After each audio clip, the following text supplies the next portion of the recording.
All right, we've got UFC featherweight champion Alexander Volkanovski who takes on Brian Ortega in the main event of UFC 266. Alex, how's it going? I'm very good. I'm very good. How are you? I'm doing good, catching up with the Ultimate Fighter, and you're making quite the comeback. Is this the greatest comeback we've ever seen on Tough or what? Man, I've seen most seasons. I haven't seen all of them, but mate, this would have to be one of the craziest comebacks. I think. Starting down four. You know what I mean? That's pretty crazy. It wasn't a good start. It was not a good start. I still remember. Obviously, I was happy with the boys either way, but it was hurting. But I mean, I knew we'd bring it back. I knew we'll get the boys fit and get them ready and make the boys just turn it around. So absolutely loving how it's going. Let's see if we can keep this win streak going there. Yeah, and how tough was that for you as a coach being in that position, especially when you see like your number one pick, Mitch Raposo, such a great fight. That was such a great high level fight, especially on the Ultimate Fighter. When you see that, like, how do you keep the team morale high? Like, what was going through your mind when you're talking to your guys?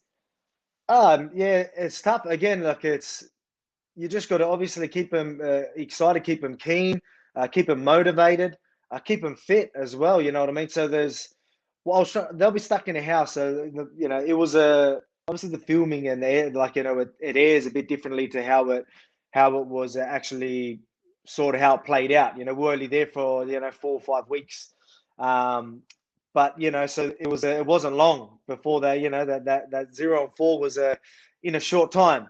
So but I was like telling the boys, just stay positive. Obviously, it was upsetting for everyone, but at the same time, when you were turning around and again, I just had to let the boys know, like, mate, like, this is not only you want to get a contract out of this, but let's make the most of this opportunity. Let's not only go out there, let's put on a show.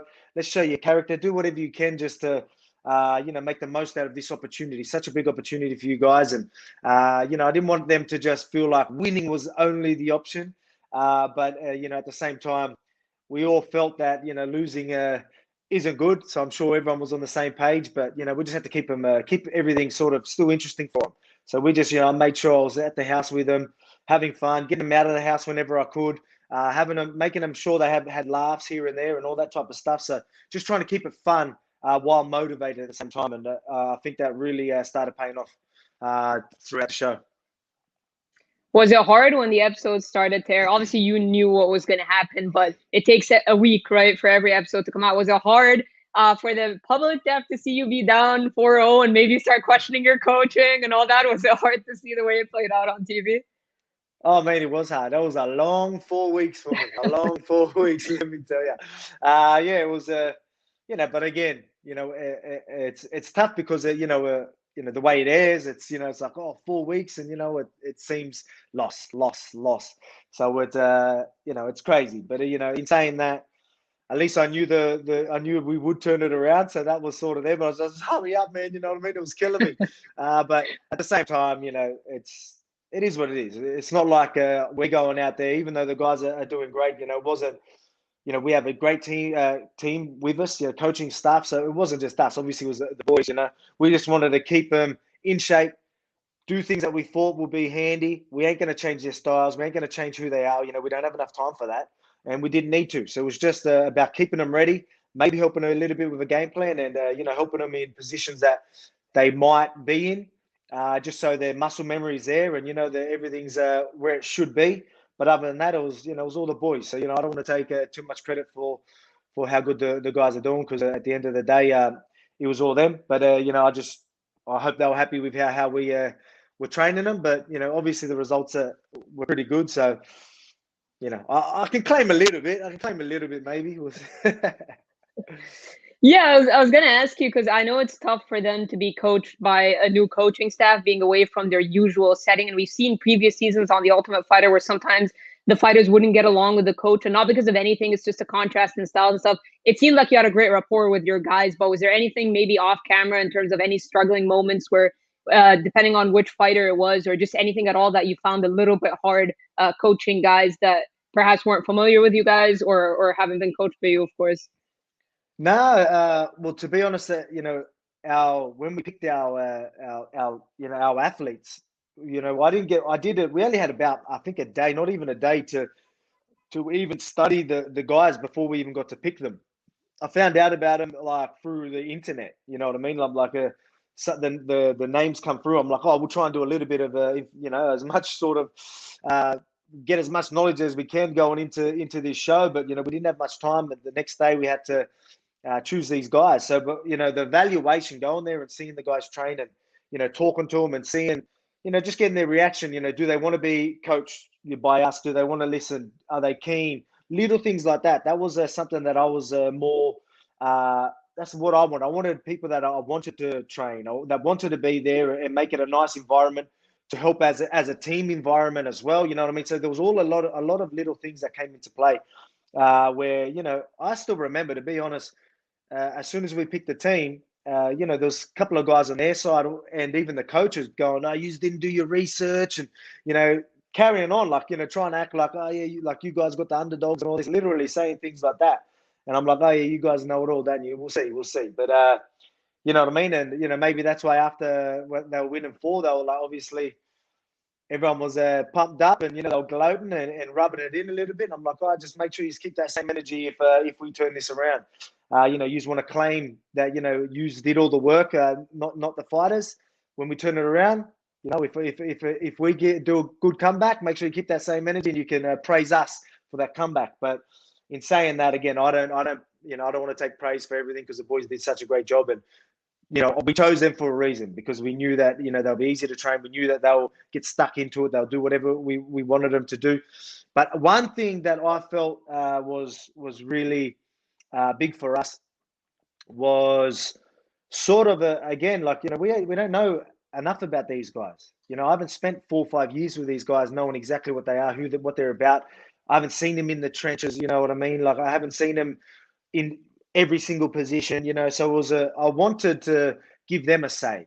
So I would even when I've had the first picks, like I asked the fighters, who do you want? Because there was guys that were very heavy on their team, and they were like that we knew would struggle with weight. So I was always going to make them fight straight away. And I asked my boys, who do you want? You know what I mean? Because again, I know they would have done their research. I know, like, they probably know more about them and the opponents than I do, because they've been in that local scene for so long. So I gave them a say, and that's how I was throughout the show. I wasn't trying to change the guys who they were. I maybe gave them certain things. I even asked them, when you like to do this, what's your go-tos here? And then, like, whatever their go-tos, I try to make sure, all right, let's incorporate that in this game plan. Little things like that, just making sure that I was keeping them comfortable with things that we wanted to do, and them just being themselves. You know what I mean? Like, they can have their own flavor. We can have direction. You use your own flavor and do what you got to do, because we've got full faith in you. We know you've got fit enough. We know we put you in enough positions that if things don't go your way, you'll be composed and ready to keep going. So just little things like that, I felt like was key for us. And yeah, the momentum drastically changed towards your favor, but there was that testy moment when you guys were down 4-0 between you and Brian and his coaching staff. Was that the kind of the first moment things got testy between you guys? Was that the first altercation? Because that's what we saw on TV. But would you say that's the first time things got a little bit heated between you and Brian? Oh man, yeah, probably. Yeah, I'd say so, because you don't get too much out of Brian, to be honest. He doesn't say much. I was always going to have a bit of fun, stir the pot, and I'm like, come on, boys, we'll have a bit of fun. You know what I mean? Because that's how I am. They can say whatever they want. I'm going to laugh about it. I don't take things too personal. So I was always going to stir the pot and say things like that, just to have a bit of a laugh. But just in certain things that was happening throughout the show, like, you don't see it all, but again, like, do I think he's the worst human being ever? No, I don't. But I mean, just even with some of the pranks, like, he was messing with my car, but we weren't allowed to touch his car. So he messed with our car, and then we got his keys. We literally had his keys, and we're like, got the producers, and we're like, all right, let's go. Now we can do our prank. And they're like, no, you're not allowed to touch his car. We're not allowed to do this. I'm like, what? They just messed with our car. What do you mean we can't touch their car? Like, I don't know what they did, whether they had it in contract, they're not allowed to touch my car. And, things like that just don't sit well with me. And as you said, the first sort of time that we sort of got into it was then as well. Like, after the fights, he was running around the house gloating and all this sort of stuff, saying things like, you're on my time, because he was running late every day, and just things like that. And just, yeah, you're on my time. Your team means nothing. You know what I mean? Their teach going, oh, maybe you guys would win more. Little things like that. And I'm just like, all right, you guys want to play like that, and sort of have shots at my athletes. Mate, dig into me. I don't care. But, I took that a little bit personal. And that's when I started being like, all right, yeah, all right. I don't play that way. You know what I mean? Again, does that make him the worst human being alive? No. But I mean, is he some type of guy that I would hang out with if he lived here in Australia? Hell no. You know what I mean? It's like a little kid that, steals someone's toy and then someone steals theirs and they cry like a little baby. You know what I mean? Like who does that? Who pranks someone's car and then whinges about us? You know what I mean? So we had the keys. We weren't allowed to touch it, so we thought we'll take a photo. Tagged him in, and then he ends up crying like a little baby to the producers. Why has he got my car keys? Rah, rah, rah, carrying on, and I'm just like, wow. So we weren't allowed to do many pranks. So but that's why we end up obviously going with the clock prank, which was more strategy. If to be quite frank, obviously I knew that when I say he was late, I'm talking 30, 40 minutes to an hour every day to every session. And these poor blokes are waiting the whole time. And I knew that, me saying it and talking about it, it's not, people aren't going to really get the message.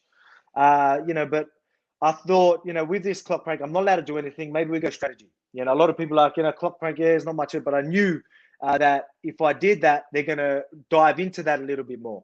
They're going to show, why is Alex doing this clock prank? All right, because, and then you've got that scene where the boys is literally sitting there just waiting around. Like that hits home a lot more than me just telling someone's late.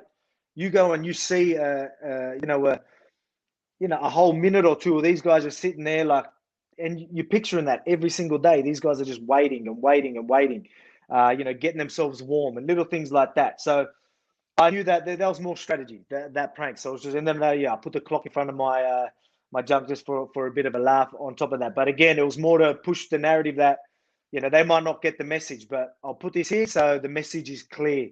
And it worked well. Again, do I wish I got to, do something crazy to his car and get some big pranks like that? Yeah, I do. But in saying that, strategy, I think, was clever. And, I wanted to stir him and his team up. I wanted to keep digging into them, like, oh, your coach is late again. You know what I mean? I'd constantly say little things like that, just to get in their heads and sort of mess around a little bit, stir the pot. So again, it was more strategy, but yeah, it was still fun. I enjoyed it.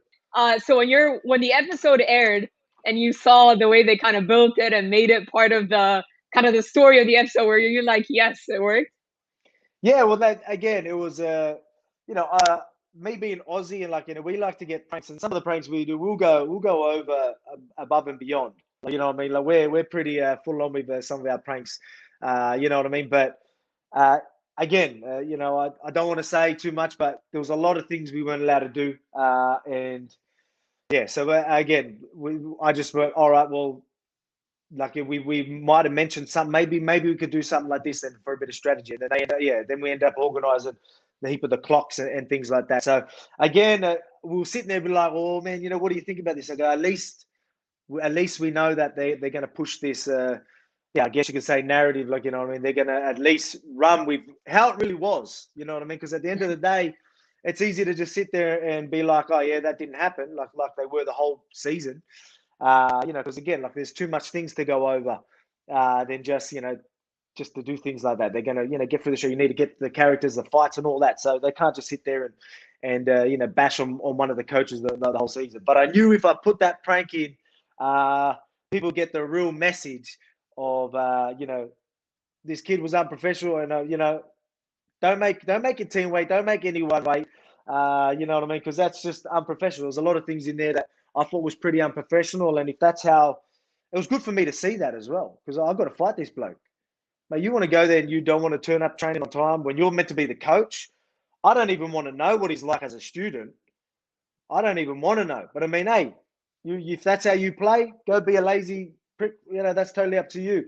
They'll just make things easier for me, because I'm going to put that pressure. I'm going to get in your face, and if you're going to be lazy like that, I'm going to be putting a beating on you. But if he's not lazy like that when he's training, that's pretty selfish. Why make your boys wait you don't make your teachers wait. You don't care about preparation for yourself. What about the preparation for the boys?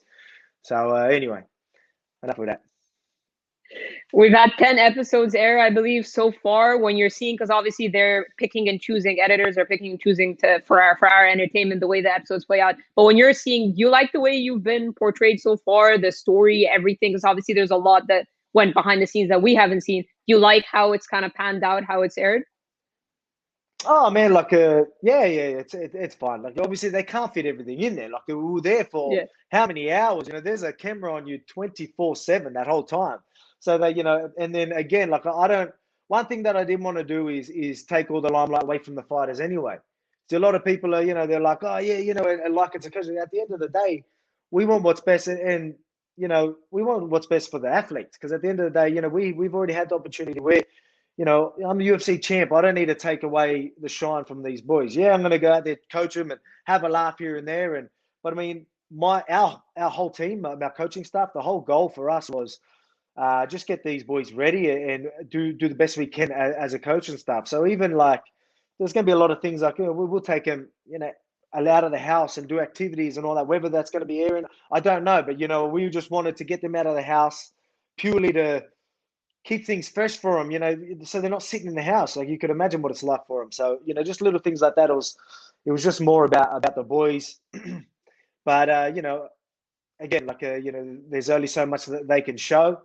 But I mean, I don't think that I gave them much to, hopefully I don't look bad. Whether I look like a villain or not, I don't know. But, yeah, whatever. At the end of the day, people can say what they want. I'm just going to be me. And if people take things the wrong way, that's on them. But I mean, I think they did a good job, so all good.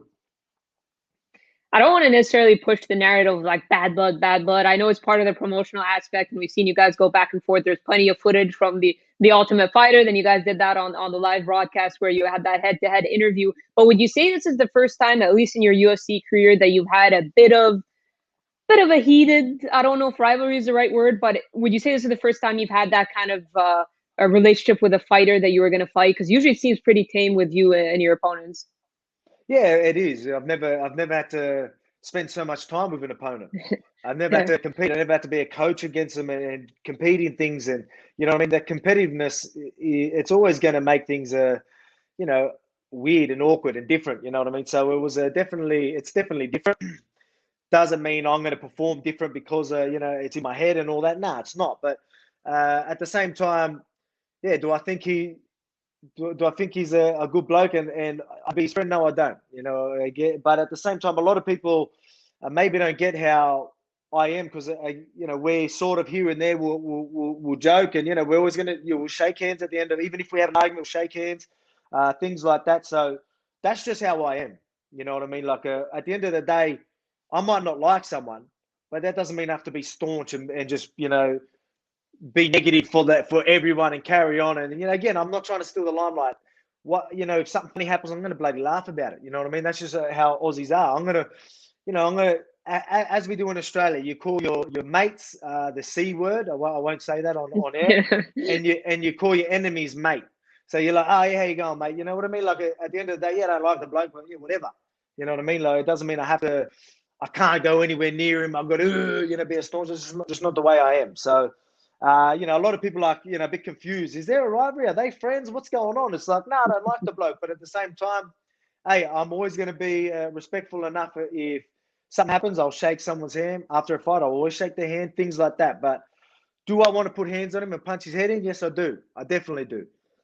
He's probably someone that, out of everyone, they've always been an opponent. Do I, not like this bloke a little bit more? Yeah, I don't. I'll be honest. So it is different.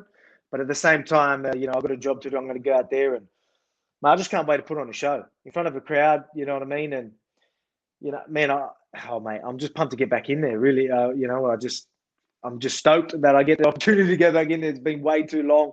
And I'm glad it's Ortega because, I'm ready to put on a show and set a real statement. And I'm glad it's going to be on Ortega's head. And yeah, I wanted to talk about that because obviously you guys were supposed to fight before. You had to withdraw due to testing positive. First of all, how has that kind of transition back to training been? Do you feel 100% in terms of your cardio and everything like that is all behind you now? Yeah, everything's 100% now. So I'm doing camp just started. And we've already done a couple of hard sessions, and my lungs are pulling up fine. Obviously it was a slow start straight after. I had to the UFC and the doctors and all that, the physios there at the UFC Performance Institute and all that, make sure, they were obviously very adamant that we need to ease into training. We can't go too hard straight away. So, there was a couple of weeks where I didn't do much, and then it was like 50%, 60%. So, it was a slow start. But I mean, that's why the Ultimate Fighter come at a really good time.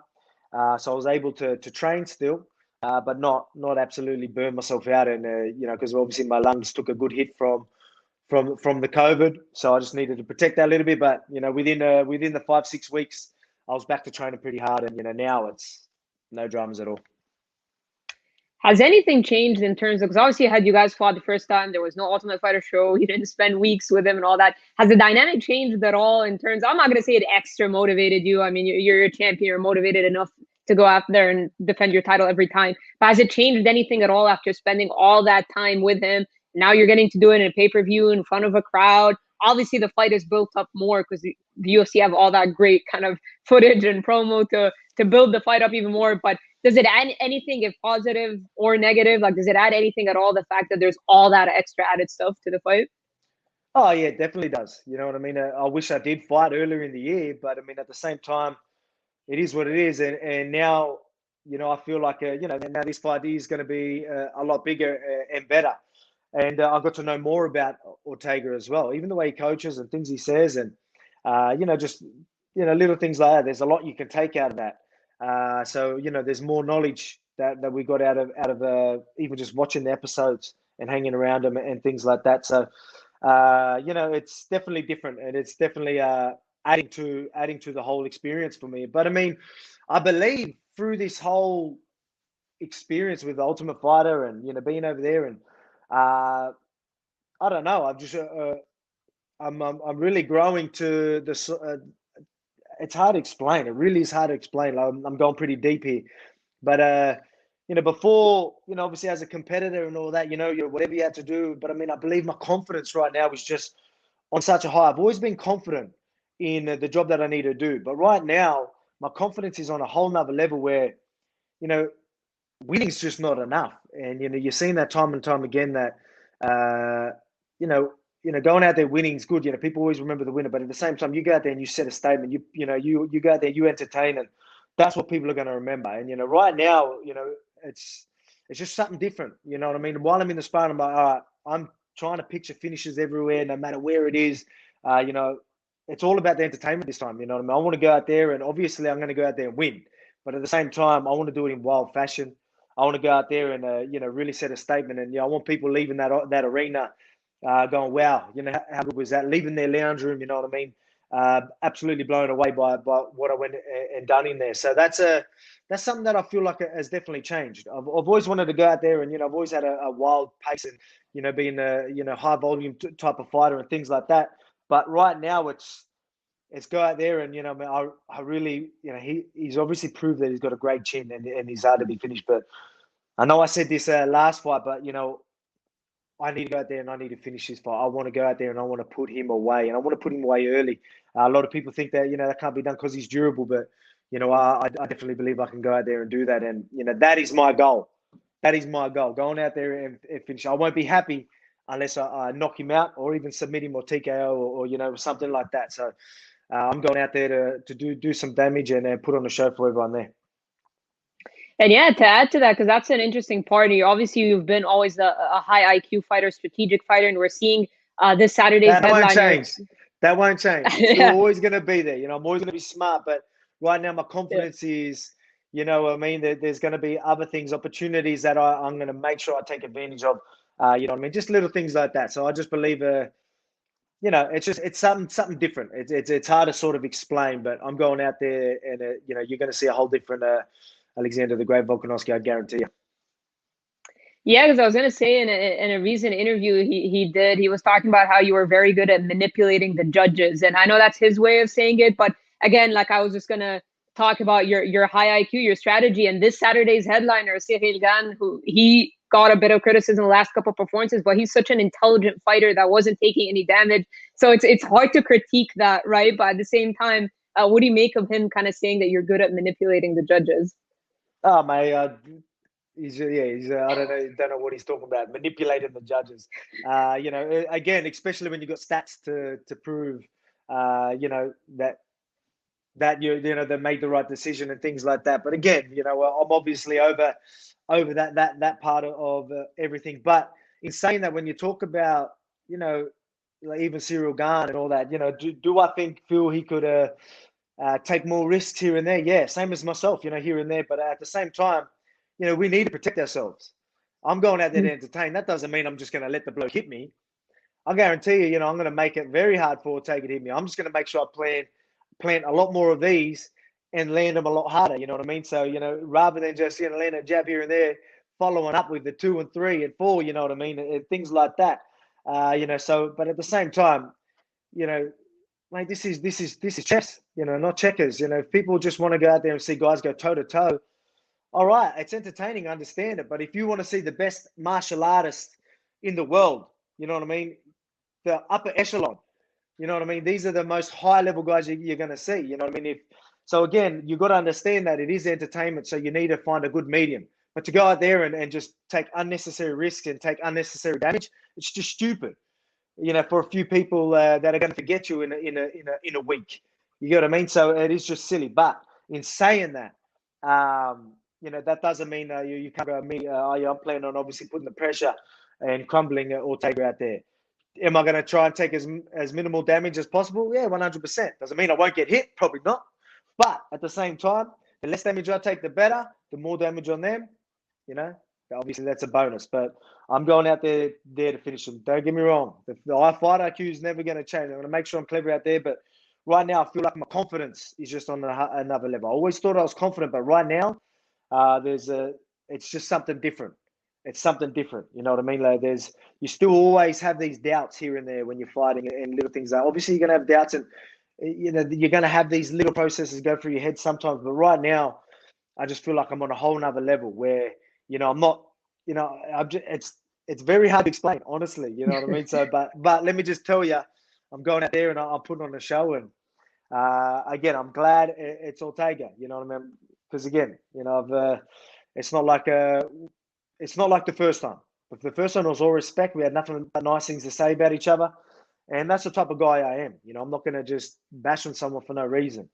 But, I'm not going to sit there and insult him and his family for no reason. But, you go out there and, you start saying stupid little comments, you know what I mean? Just here and there. Again, it's maybe little things here and there that just be like, all right, I don't really like the bloke. But again, will I shake his hand? Yeah, probably. Do I want to punch him in the face? Yes, definitely. So that's what I mean. A lot of people like, they will see that fake beef. I go, it's real because again, I'm real. I'm the type of guy like, yeah, I'll shake your hand, but man, I want to punch you in the head right now.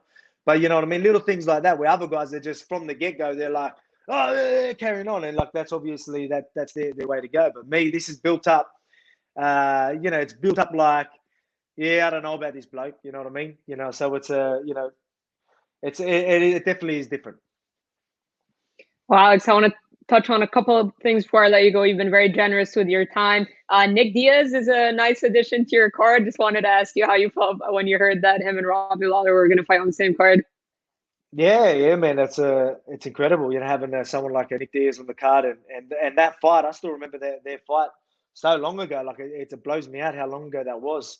But for Nick to be back in there and doing his thing, obviously a lot of people want to tune in for that, and he's a legend of the sport as well. So it's obviously a big draw. So I'm looking forward to being backstage and seeing how that plays out. Obviously Nick got the upper hand the last one. Let's see what happens this time. But I'm really looking forward to it. For sure. And I wanted to ask you about a former opponent of yours, Chad Mendes, who is making a return. He's coming out of retirement to join bare knuckle. Obviously, his last fight before he retired was against you. Super entertaining back and forth fight between the two of you. Just wanted to get your thoughts on him coming back in bare knuckle. Yeah, man, that took me by surprise. I seen him training and doing things, so I knew something was coming. I thought maybe he's making a return to UFC or something, because I keep in touch with him because a lot of it, we've got a lot of things in common. He likes his camping and hunting and all that type of stuff, and he's barbecuing and all that. So we do keep in touch.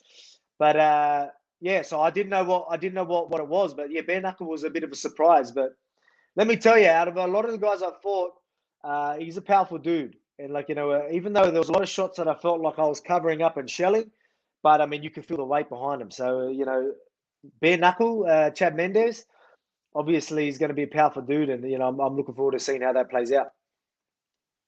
One last one, AJ McKee won the Bellator featherweight Grand Prix, became champion, called himself the #1 featherweight in the world. Has mentioned that he'd like to go up against the likes of you, Max, and the top featherweights. So what are your thoughts on AJ? I know the UFC isn't big on co-promotion, but we never know what the future holds. Just what are your thoughts on AJ McKee?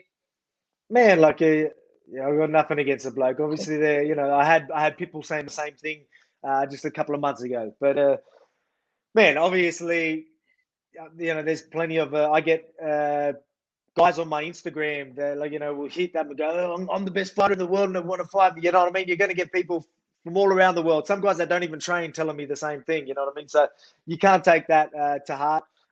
Good on him for thinking something like that, but at the same time, you know what I mean? For him to even get that opportunity to go and fight the UFC champion, just obviously wouldn't be fair. Look at the role killers that we had to, that I had to verse to get to that top, to get to the fighter, to get to the champ. The same as the guys that are in the top 10, absolute killers in the UFC, and they've got to fight each other to try and get to the top. No offense, but I mean, the competition, you got to be honest, it is a little bit different. Is he high level? Yeah, maybe, but I mean, you get to fight these guys and then get a shot straight to the top. Yeah, man, I wish I was in another promotion before I was in the UFC and got a shot at the champ, UFC champ. You know what I mean? But that's not how things work. But again, fair play to him. But at the same time, I end up seeing the highlights of the fight and things like that. Mate, it looked good. Did great. But at the same time, this is a whole different ballgame. All right, there you have it. Alex, thank you so much for doing this. Always a pleasure catching up. I appreciate the time, and best of luck at UFC 266. Thank you. Appreciate it.